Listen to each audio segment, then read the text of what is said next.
Give thanks and praise unto the Most High Jah, Rastafari. It's I, Emmanuel, the Nyabinghi Rastafarianism. And I'd like to speak with you today about religion, scriptures and the texts, such as the Bible, the Quran, etc. Before I do that though, I need to get something out of my head.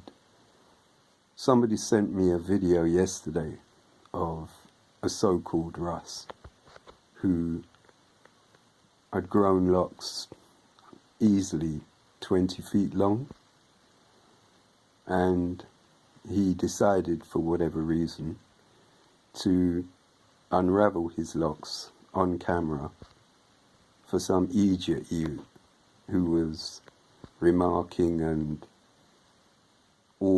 in awe and marvelled at the length of his locks. It's not the first such video I've received, but I don't want to receive any more because they're of no interest to me, and for me they bring Rastafari down to a puppy show level, and that is not the true meaning of Rastafari, or why I and I partake in Rastafari. So, no more videos of people flashing their locks, jumping around with their locks, whirling their locks, washing their locks, and unravelling their locks. My locks are longer than me, but the only people that see my locks are my female and my children, who will be in the same house as me. Other than that, they are sacred to me. They are my covenant with my father, King Selassie I, Emperor of Ethiopia, Giant King. And they're nobody else's business or concern. Anyway, moving on to what I'd like to speak about. Many sweeping and crass statements are made about religion and the scriptures and texts thereof, such as the Bible and the Quran. People will say the Bible has been used to fool and enslave us as black people for hundreds of years. Why is that a crass statement? Well, it's a crass statement because the Bible is a book of historical events written by multiple authors, at least 1,200 pages long. And nobody's going to go to those lengths to enslave a people when they can just beat them into submission, starve them into submission, or fool them into submission. So, it is, in actual fact, the corruption of the scriptures, such as the Bible and the Quran, that have been used for hundreds of years to enslave us and to fool us. It's not a very hard thing to do.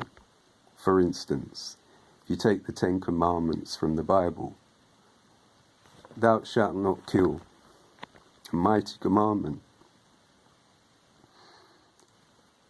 But I don't believe thou shalt not kill was the original commandment. I believe it's been edited. And I believe the original commandment would have been something to the effect of, thou shalt not kill the innocent.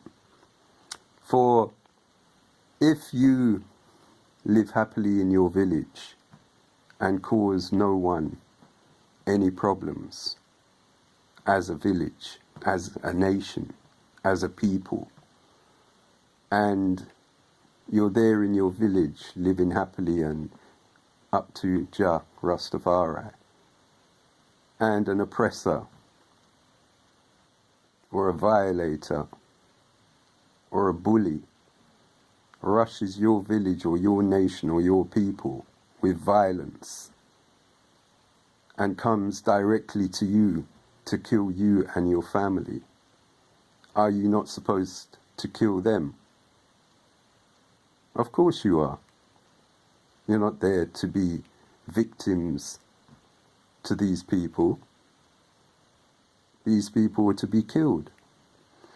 So therefore, take away, let's assume that I'm right, and that the commandment is, thou shalt not kill the innocent. You just take out the two last words, the innocent, and you're left with thou shalt not kill. And that is enough to enslave a people, keep them captive, keep them fearful of retaliating or revolting against your oppression and your rule. Add to that, if you do kill us, you won't go to heaven, and you've got a cast iron way of keeping people under your control.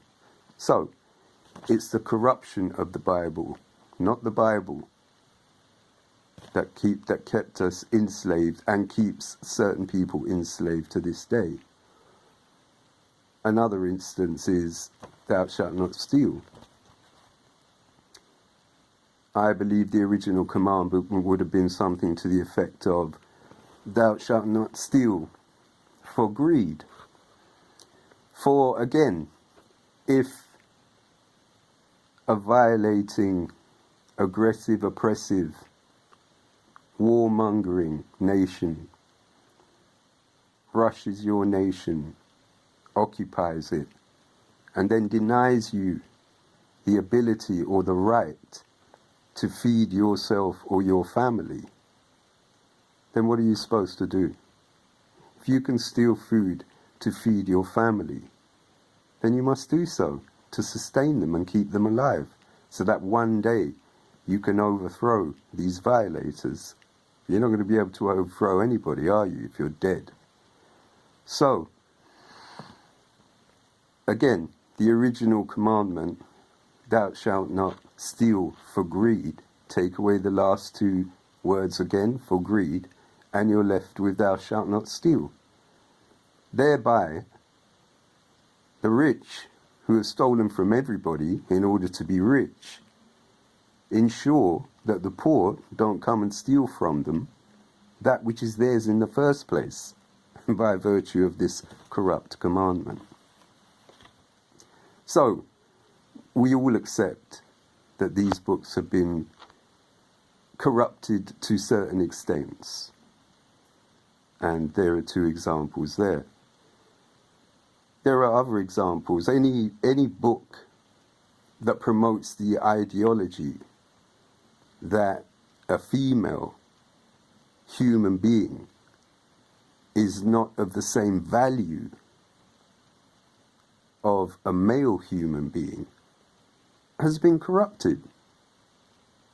For Father made man and woman, and they do have definitive roles, but he made them equal, in so much as the life of one is worth the same of the life of the other.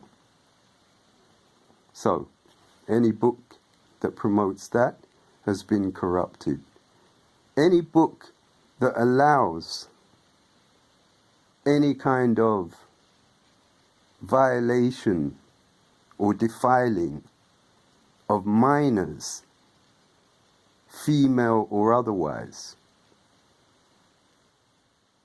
i.e., paedophilia by means of marriage or any other means, this too is a corruption.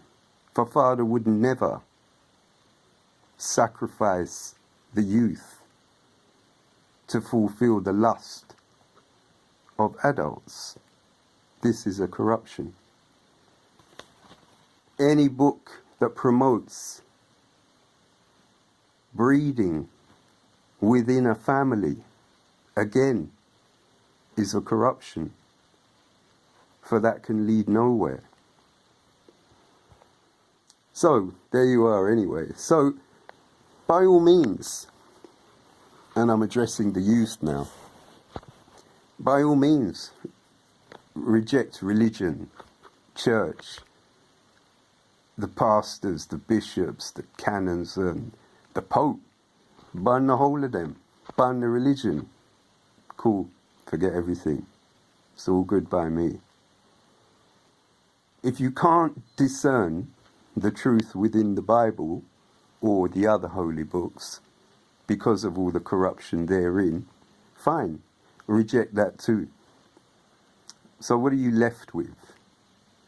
What you're left with is believe in your father, a black father. Believe in yourself, love your brothers and sisters, love your family, love all of Jah's creatures, love his planet, and it's all good. The alternative is to serve Luke and Mammon, money, Satan, which is no alternative at all. So give thanks and eyes unto the Most High Jah, Rastafari. By the way, in the background is the SS Brooks, which was a slave ship. But I'm only pointing that out because underneath it, if you look very carefully, you'll see a butterfly that's in my front room that's hibernating. Don't ask me why, but it's a wonderful thing anyway. Judge Afari, all the while, black power.